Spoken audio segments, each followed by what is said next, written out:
आपण polynomial equation बघत होतो आणि त्याच्यामुळे थोडंसं पॉलिनॉमियल इक्वेशन काय आहे आणि त्याच्या संदर्भात बेसिक आपण आयडियाज बघितलेले आहे. पॉलिनॉमियल इक्वेशन कसं असतं फक्त nth डिग्रीमध्ये बघितलेलं आहे आपण, आणि त्याच्या संदर्भात जे कोएफिशियंट असेल, व्हेरिएबल असेल किंवा त्याच्यानंतर आपण पुढे पुढे गेलो की त्याचे रूट्स कसे फाइंड करतो की इक्वेशनचे, रेग्युलर इक्वेशनचे कुठले क्वाड्रॅटिक इक्वेशन मध्ये गेलो आपण.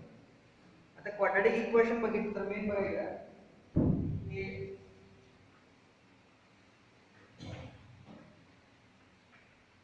Quadratic equation. आता याला क्वाड्रॅटिक इक्वेशन कशाला म्हणायचं की हे पण एक पॉलिनॉमियल इक्वेशन आहे. If first point, if fx is equal to ax square plus bx plus c is a polynomial, is a quadratic polynomial. हे काय आपल्याकडे क्वाड्रॅटिक पॉलिनॉमियल आहे आणि याला आपण क्वाड्रॅटिक इक्वेशन कधी म्हणणार, is a quadratic polynomial. आता याच्यामध्ये f of x is equal to 0 घेतला आपण. if f of x is equal to 0, then ax square plus bx c is equal to 0 is called a quadratic equation.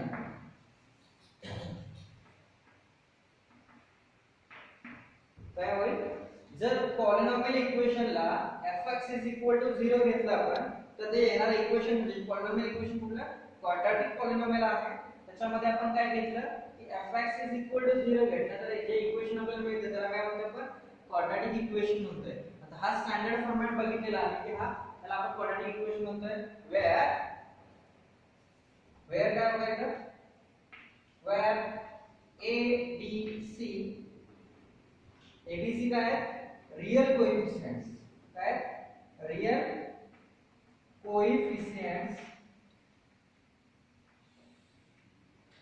Real coefficient काय करायचं आहे आपल्याकडे की त्या वास्तव संख्या आहेत. रियल नंबर मध्ये बघितलं रियल म्हणजे काय आहे ते, तर रियल नंबर्स आहे हे काय असेल एबीसी रियल नंबर्स, ते कोएफिशियंट आहेत असं म्हणतात आपण. ते याच्यामध्ये कोएफिशियंट आहे आणि याच्यामध्ये ऑलवेज आपल्याला एक कंडिशन माहिती आहे, क्वाड्रॅटिक इक्वेशन असेल तर a should not be 0. He condition त्याच्यामध्ये कंपल्सरी आहे. आपण हे लास्ट इयर मध्ये बघितलेलं आहे जेव्हा आपण क्वाड्रॅटिक इक्वेशन आपण पाठीमागच्या वर्गांच्या मध्ये बघितलेलं आहे, म्हणजे 10वी ला बघितलेलं आहे. तेव्हा ही कंडिशन बघितलेली आहे की ax square plus bx plus c is equal to 0 is called a quadratic equation. if म्हणजे ह्या अशा इक्वेशनला काय, अशा फॉर्मॅट मधल्या इक्वेशनला काय म्हणतोय, क्वाड्रॅटिक इक्वेशन म्हणतोय. आणि त्याच्यामध्ये काय असायला पाहिजे, एबीसी त्याच्यामध्ये रियल कोएफिशियंट असायला पाहिजे, हे असं आपण बघितलेलं. आता याच्यानंतर आपण बघूया की ह्याचे रूट्स कसे फाइंड करतो आपण. तर रूट्स काढायचे मेथड आपण काल सांगितलं होतं, त्याच आपण बघतोय. तर रूट्स म्हणजे काय आहे, second point, roots of quadratic equation. Quadratic इक्वेशनचे रूट्स बघायचे आपल्याला. आता रूट्स काय आहे, रूट्स मीन्स काय करतो आपण, एखादी व्हॅल्यू आहे ती जर इक्वेशन मध्ये पुट केली, म्हणजे x साठी जी एखादी व्हॅल्यू आपण इक्वेशन मध्ये पुट केली आणि आपल्याला काय मिळालं की f of x is equal to 0 मिळालं. हे जे पॉलिनॉमियल इक्वेशन आहे त्याच्यामध्ये x साठी एखादी व्हॅल्यू आपण सबस्टिट्यूट केली इक्वेशन मध्ये आणि सबस्टिट्यूट केल्यानंतर जे आन्सर येते आपल्याला ते आपल्याला 0 मिळेल. म्हणजे fx is equal to काय मिळणार आपल्याला लास्टला 0 मिळेल. तेव्हा आपण काय म्हणू शकतो की ते x काय त्याचं रूट आहे, ही त्याची रूटची बेसिक डेफिनेशन आहे. द व्हॅल्यूज ऑफ x, काय म्हटलं बघा, द व्हॅल्यूज ऑफ x त्या कशा असतील, रियल और इमॅजिनरी, रियल और imaginary,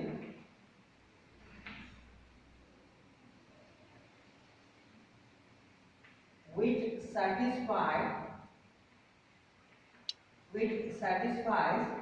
fx is equal to 0. जर ही कंडिशन त्याने सॅटिस्फाय केली तर त्याला काय म्हणतोय, therefore त्याने सॅटिस्फाय केलं तर काय ते काय झाले, रूट्स ऑफ इक्वेशन झालं. कंडिशन सॅटिस्फाईड केली कुठली fx is equal to 0 then these are roots of equation. तेव्हा त्या x च्या ज्या व्हॅल्यू आपण सबस्टिट्यूट केल्या रिअल असतील किंवा इमॅजिनरी व्हॅल्यू असतील तर आपण रूट्स म्हणतो. आता इथे इमॅजिनरी पण आपण मी वर्ड घेतोय कारण इमॅजिनरी व्हॅल्यू पण आपल्याला बघायची आहे. इमॅजिनरी व्हॅल्यू समटाइम्स असू शकतात रूट्स त्याचे ते पण आपल्याला बघायचं आहे. याच्या आधीच्या आपण क्लास म्हणजे 10वी मध्ये ते बघितलं होतं 10th स्टँडर्ड मध्ये की फक्त रिअल पार्ट मध्ये बघितलं होतं. तर आपण इमॅजिनरी पण ते पण बघणार आहे. ठीक आहे. इमॅजिनरी रूट पण त्याचं पॉसिबल आहे. तर याच्यामध्ये काय करतोय की जर त्या इक्वेशन म्हणजे रूट्स जर आपण रूट्स मध्ये जर इक्वेशन पुट केलं सॉरी काय म्हणतो की if we put roots in equation in polynomial मध्ये पुट केलं तर आपल्याला काय मिळतंय त्याचं इक्वेशन 0 मिळतं. व्हॅल्यू काय मिळते 0 मिळते. roots in the equation at the place of x then equation becomes 0. जेव्हा आपण व्हॅल्यू सबस्टिट्यूट करणार आहे तर टोटल इक्वेशन आपल्याला 0 ला टेंड्स होत आहे. टोटली काय होणार आहे त्याचा 0 होतं हे आपल्याला माहिती आहे. बघितले फक्त पॉइंट नोट डाउन करून घ्या फक्त. आणि याच्यामध्ये कसं असतं की रूट्स आपण जेव्हा म्हणतोय रूट्स कसे असतात की जेवढे डिग्री असेल तेवढे रूट्स असतात. थर्ड नंबरचा पॉइंट आहे इथं हा थर्ड पॉइंट आहे. आमचा सेकंड आहे. नंतर सेम बघा third point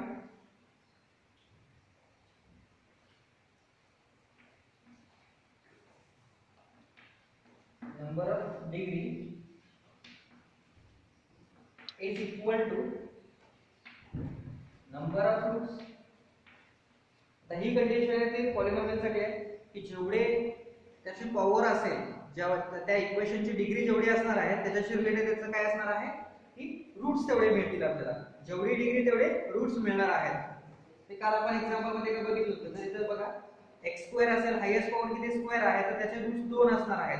जर आपल्याला क्यूब असेल तर 3 रूट असतील. हे असं पुढे एक्सटेंड होत राहतंय. ठीक आहे. नंतर आपण जर एखादं एक्झाम्पल बघायचं आपण आता क्वेश्चन बघायचं काय आहे काय म्हटलं if -2 and 3 are roots of fx is equal to x³ minus 2x square plus mx plus n, then find m and n. अशा टाइपचे क्वेश्चन असेल आपल्याला बघा डिफरंट टाइप. याच्या आधी जे क्वेश्चन आपण सिंपल 10 स्टँडर्ड मध्ये बघितलेले आहेत फॅक्टर काढा मध्ये रूट्स काढा ते त्या टाइपचे क्वेश्चन बघा. डिफरंट टाइपचे क्वेश्चन बघायचे. याच्या आधी तुम्ही सगळं बघितलेलं आहे. आता क्वेश्चन इथे काय दिले बघा fx = x³ - 2x² + mx + n अशा टाइपचे इक्वेशन आहे. आणि त्याच्यामध्ये काय म्हटलंय इफ त्याचे रूट्स किती आहेत आपल्याकडे -2 आणि 3 आहे. हे रूट्स दिलेले आहेत. ठीक आहे. तर आपल्याला काय फाइंड करायला म्हटलं m आणि n फाइंड करा असं म्हटलेलं आहे. काय म्हटले m आणि n फाइंड करा. तर आपण काय करू शकतो की रूट्स वाले डेफिनेशन आपण इथे अप्लाय करू केली आपण की त्या इक्वेशनला काय करायला पाहिजे की त्याला सॅटिस्फाईड करायला पाहिजे. काय करायला पाहिजे सॅटिस्फाईड करायला पाहिजे की जर व्हॅल्यू सबस्टिट्यूट करत गेलो तर त्याचं काय व्हायला पाहिजे आन्सर येत राहिला म्हणजे आन्सर 0 यायला पाहिजे. सो देअरफॉर सिन्स काय दिलं आपल्याला x is equal to -2 दिलाय. जर याच्यामध्ये सबस्टिट्यूट केलं therefore we have f(-2) काय असायला पाहिजे त्याला 0 असायला पाहिजे. ही कंडिशन आहे की जर रूट्स असेल तर रूट जर आपण त्याच्यामध्ये सबस्टिट्यूट केला तर आन्सर किती येते आपल्याला 0 येते. तेच आपण इथे घेतलं तर याच्यामध्ये बघा व्हॅल्यू पुट केली तर काय झालं 0 is equal to -2³ -2 into 2 square plus m -2 plus n 0 is equal to किती झालं बघा -8 येते इथं पण बघा हे पण -8 बनेल -2 स्क्वेअर 4 झाला 4 * 2 8 झाला इथं बघा -2m प्लस n असं बनलं तर इथं बघा -8 किती झालं 16 झालं ठीक आहे 16 आपण त्या साइडला घेतलं तर इक्वेशन काय बनते बघा आपल्याला -2m plus n is equal to 16 हे इक्वेशन फर्स्ट झाला सेकंड बघा for x is equal to 3 substitute केलं त्याच्या ठिकाणी तर आपल्याला काय मिळेल f of 3 is equal to 0 value राहणार आहे f of 3 काय राहणार आहे 0 राहणार आहे तर याच्यामध्ये जर आपण सबस्टिट्यूट केलं तर काय झालं 0 is equal to 3 cube -2 3 square plus m into 3 plus n 0 is equal to 3 cube किती येते 9 आला 27 आला मायनस इथं बघा 3 स्क्वेअर किती बनणार आहे आपल्याकडे 3 स्क्वेअर आपल्याला 9 झाला 9 into 2 18 plus 3m plus n आता याचं सबट्रॅक्शन घ्या 27 - 18 किती आला आपल्याला 9 मिळते बरोबर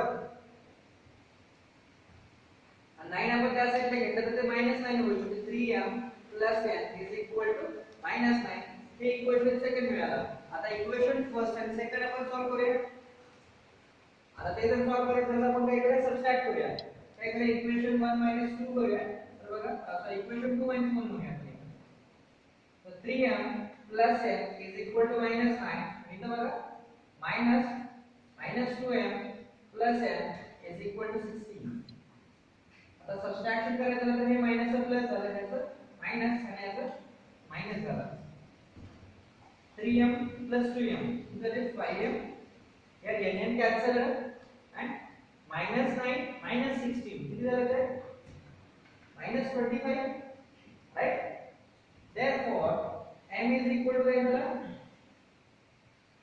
-25 divided by 5 that it will be the -5 n ची व्हॅल्यू आपल्याला किती मिळाली -5 मिळाली आणि हे आपण सबस्टिट्यूट करूया इक्वेशन फर्स्ट मध्ये तर काय होईल from first -2 into -5 plus n is equal to 16 आणि इथं मल्टिप्लाय करा किती झाले तर आपल्याला 10 होईल plus n is equal to 16 therefore इथं बघा 10 plus n आलेला आहे 16 therefore n is equal to 10 त्या साइडला गेल्यानंतर सबट्रॅक्ट होईल therefore n is equal to किती मिळालं 6 मिळालं हे आपल्याला रिक्वायर्ड दोन व्हॅल्यू मिळाल्या ज्या m ची व्हॅल्यू होती आणि n ची व्हॅल्यू होती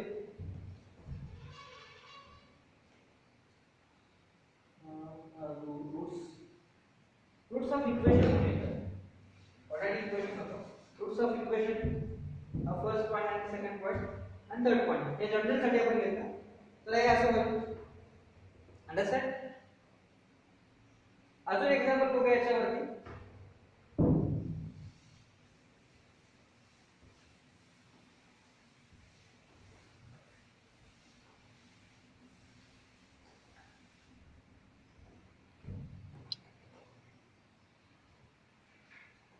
क्वेश्चन बघा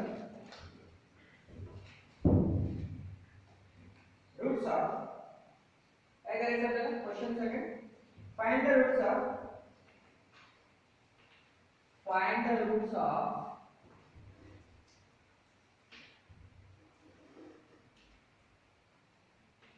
2x square minus 3x minus 5 is equal to 0 काय करायचं आपल्याला याचे रूट्स फाइंड करायचे तर आपल्याला रूट्स फाइंड करायचे मेथड आहे आपल्याला डिफरंट आपण मेथड बघितलेली आहे की कुठल्या बघितलं फॅक्टरायझेशन मेथड बघितलेली आहे त्याच्यानंतर काय बघितलेलं आहे की फॉर्म्युला मेथड बघितलेली आहे कंप्लीटिंग स्क्वेअर मेथड बघितलेली आहे डिफरंट अशा मेथड बघितल्या आणि आपण आता काय फॉर्म्युला मेथड पण बघितलेला आहे तर मोस्टली रूट फाइंड करताना काय करायचं आपल्याला की फॉर्म्युला मेथडला रेफर करायचं मोस्टली काय करू शकतो आपण फॉर्म्युला मेथडला जर फॅक्टरायझेशन करायचं झालं तर बघा फॅक्टर कसं करतो आपण याचं फॅक्टर पडायला जातं काय होईल की यांचं मल्टिप्लिकेशन घेतलं तर काय झालं -10 झाला बरोबर आणि बघा -10 आणि फॅक्टर काय करायला पाहिजे आपल्याला मल्टिप्लिकेशन -10 असायला पाहिजे आणि त्याचे सबट्रॅक्शन किंवा ॲडिशन काय असायला पाहिजे -3 यायला पाहिजे. मायनस ॲव्हरेज काय असेल सबट्रॅक्शन आपल्याला -3 यायला पाहिजे. आपण काय घेऊ शकतो -5 and 2 हा -5 हे झाले दोन फॅक्टर त्याचे बरोबर. आता आपल्याला काय करायचं फॅक्टरायझेशन मेथड आपण काय करतो याच्यामध्ये सबस्टिट्यूट करतोय 2x स्क्वेअर -5x 2x 5 0 असं केलं आपण. त्याच्यानंतर यातनं कॉमन टर्म घेतोय x 2x 5 यातनं पण कॉमन जे येते ते घेतलं. यातनं कॉमन काही नाही आहे 2x 5 0. परत यात आपण काय करतोय इक्वेट करतोय -5 x - 1 0 कॉमन फॅक्टर घेतला आपण याच्यामधला कॉमन ब्रॅकेट. आता हे फास्ट मध्ये सांगते तर तुम्ही बघितलेलं लास्ट इयर मध्ये. therefore इथं काय म्हणतात 2x - 5 0 and x - 1 0 हे झालं आपल्याला. therefore x = 5/2 बनतंय. -5 त्यासाठी काय केलं तर 5/2 बनलं आणि x = 1 आला बरोबर. आता एवढं सगळं स्टेप तुम्ही केला इथून एवढा रेग्युलर वेने तुम्ही करत होता असं मेथड. आता आपल्याला ह्याचा काय आपल्या आन्सरचा आपल्याला ह्याचे काही मार्क मिळणार नाहीये. काय करायचं की आपल्याला बेसिक आपल्याला काय करायचं डायरेक्टली रूट्स पाहिजे फक्त एक्स्ट्रा व्हॅल्यूज पाहिजे सोल्युशन फाइंड करायचं. मग इथं काय करणार आपण इथं बघा -5 मिळालेला आहे इथं 2 मिळालेला आहे. अशा वेळेला जेव्हा फॅक्टर पाडतोय आपण तेव्हा काय करणार हा मायनस आहे तर x ची व्हॅल्यू बघा x घेताना हा मायनस असेल तर something may drop here plus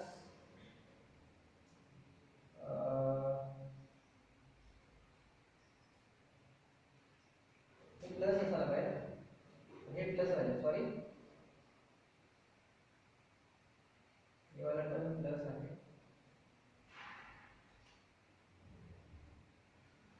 हे प्लस आहे सॉरी हा हे वाला प्लस आहे मिस्टेक इथे झालं इथे प्लस असायला पाहिजे ते प्लस आहे आणि हे मायनस होणार आहे. तर इकडे बघा -5 आहे आन्सर मध्ये गेल्यानंतर तिथे मायनस असेल तर 5 घ्यायचं.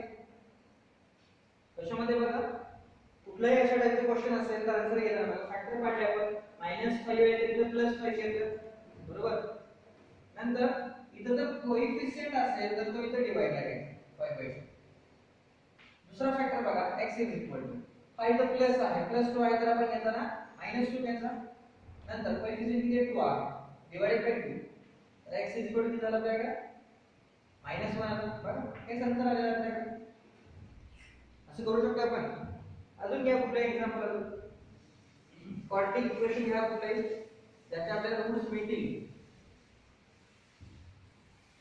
त्यावेळेला ट्राय करून बघा. एक सिंपल वन इक्वेशन घेऊया आपण 7x²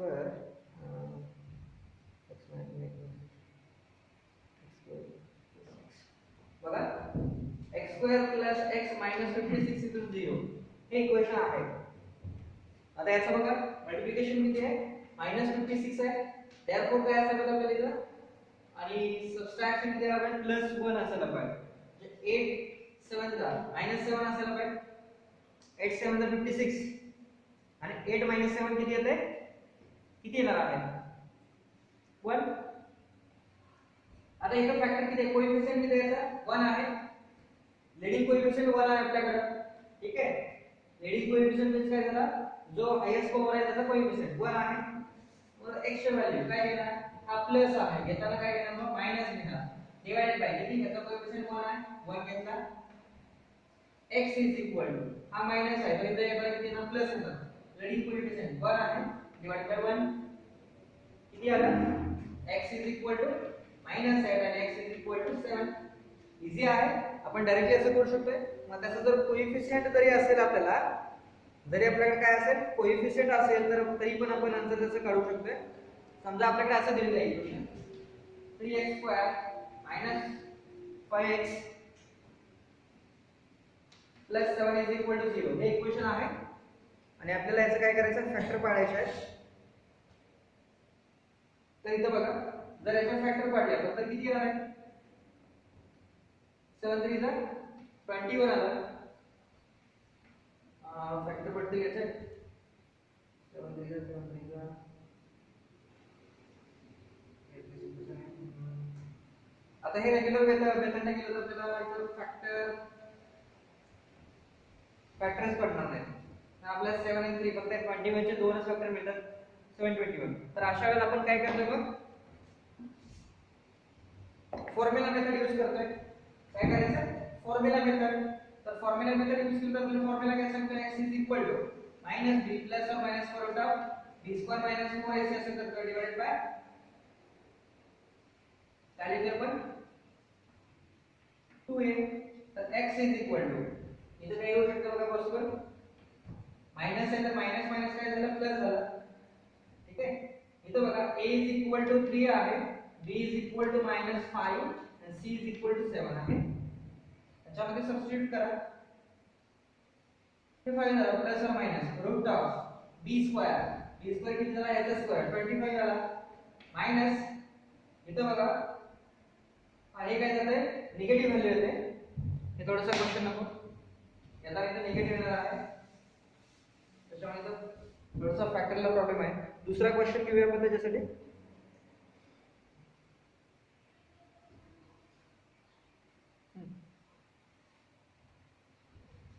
to x square minus 2x minus 1 is equal to 0 हा क्वेश्चन आहे आणि आपल्याला याचा फॅक्टर काढायचा आहे. आता रेग्युलर जर बघितलं 2 into -1 किती झाले -2 झालं. असे कुठे नंबर नाही आपण मल्टिप्लिकेशन 2 यायला पाहिजे आणि मल्टिप्लिकेशन 2 आणि काय यायला पाहिजे हे पण 2 यायला पाहिजे आणि सबट्रॅक्शन. आता हे पॉसिबल आहे का फाइंड करणं it is impossible. Therefore we should use तर असं असेल तर आपण काय करणार फॉर्म्युला यूज करणार x is equal to minus b plus or minus root of b square minus 4ac divided by 2a. आता इथं बघा clear a is equal to 2 b is equal to minus 2 and c is equal to minus 1. Value substitute करा x is equal to minus 2 plus or minus root of here minus 2 square minus 4 into a into minus 1 divided by 2 into 2 right.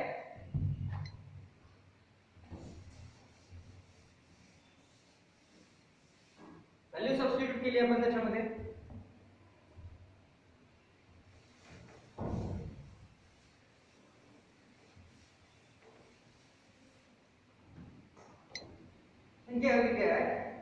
x is equal to minus minus became minus into minus plus here plus or minus root of 4 square 2 square is 4 minus minus into minus plus 4 into 2 8 divided by 2 into 4 x is equal to 2 plus or minus here root 12 and root 12 means root 12 is equal to what we get 4 into 3 that means 2 root 3. We can write this as 2 plus or minus 2 root 3 divided by 4. Take common 2 from there. We get 2 1 plus or minus root 3 divided by 4. Then it implies x is equal to x is equal to किती मिळतं 1 plus or minus root 3 by 2. Therefore, x is equal to 1 plus root 3 by 2 and x is equal to 1 minus root 3 by 2. आता इथं आपल्याला जेवढे answer आलेले आहेत आता एवढे एक्झाम्पल दाखवले 1 2 3 असे 3 डिफरंट टाइपचे एक्झाम्पल दाखवले. आता इथं पण काय आपल्याला हा पण आला तो अल्फा आला हा अल्फा इथं बघा alpha is equal to 5 by 2 and beta is equal to -1 हा मिळाला इथं. जे आपल्याला फर्स्ट इक्वेशन म्हणजे फर्स्ट रूट मिळेल त्याला आपण अल्फा म्हणणार आणि सेकंड आहे त्याला आपण बीटा म्हणणार.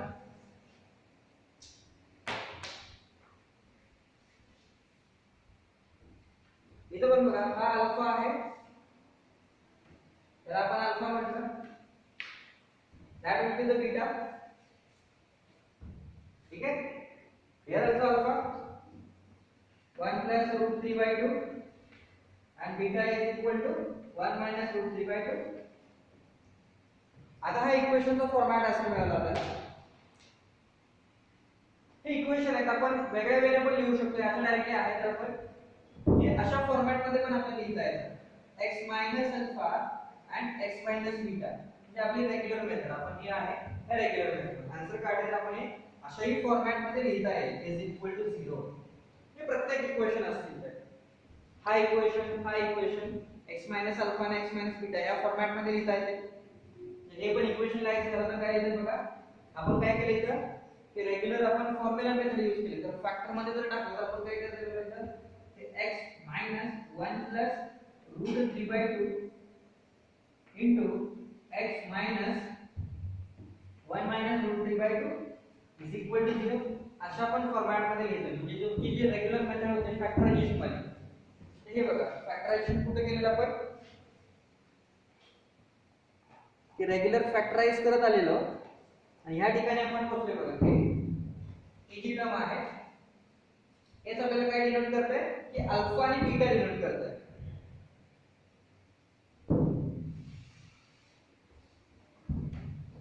अशा फॉर्मॅट मध्ये अल्फाच्या आणि बीटाच्या फॉर्मॅट मध्ये ह्याला स्लाइस केलं तर आपण असे लिहू शकतो की x 5/2 x 1 is equal to 0 ठीक आहे बघा इथं हे प्लस आहे तर इथं मायनस झालं आणि मायनस असल्यानंतर काय झालं प्लस झालं बघा इथं फॉर्म्युला x मायनस अल्फा आणि x मायनस बीटा तोच फॉर्म्युला आहे आपल्याकडे सेम हे जे आहे ते फॅक्टर आपण इकडे घेतो समटाइम्स आपल्याला फॅक्टरच्या फॉर्मॅट मध्ये लागू शकतो किंवा समटाइम्स आपल्याला रूट लागते समटाइम्स काय लागणार फॅक्टर लागणार आहे समटाइम्स आपल्याला रूट्स लागते जे इक्वेशन म्हणजे क्वेश्चनच्या कंडिशन नुसार आपल्याला जे काही गरजेचं आहे त्यानुसार आपण काय करू शकतो ऍडजस्टमेंट करू शकतो कुठली जी आपल्याला रेग्युलर मेथड यातली कुठलीही मेथड वापरते वाटते ती वापरू शकतो मोस्टली आपण काय रेफर करू शकतो की ही फॉर्म्युला मेथड आहे ही यूज करू शकतो ठीक आहे किंवा डायरेक्टली आपण ह्याच्यामध्ये रूट्स जर डायरेक्टली फाइंड करता येत असेल ते पण करू शकतो ठीक आहे आता हे जे रूट्स आहेत त्याला आपण काय म्हणतोय इकडे बघा हे जे रूट्स मिळाले हे ठीक आहे कॉन्जुगेट रूट्स आहेत कसे आहेत कॉन्जुगेट रूट आता कॉन्जुगेट म्हणजे काय आहे बघा याच्यामध्ये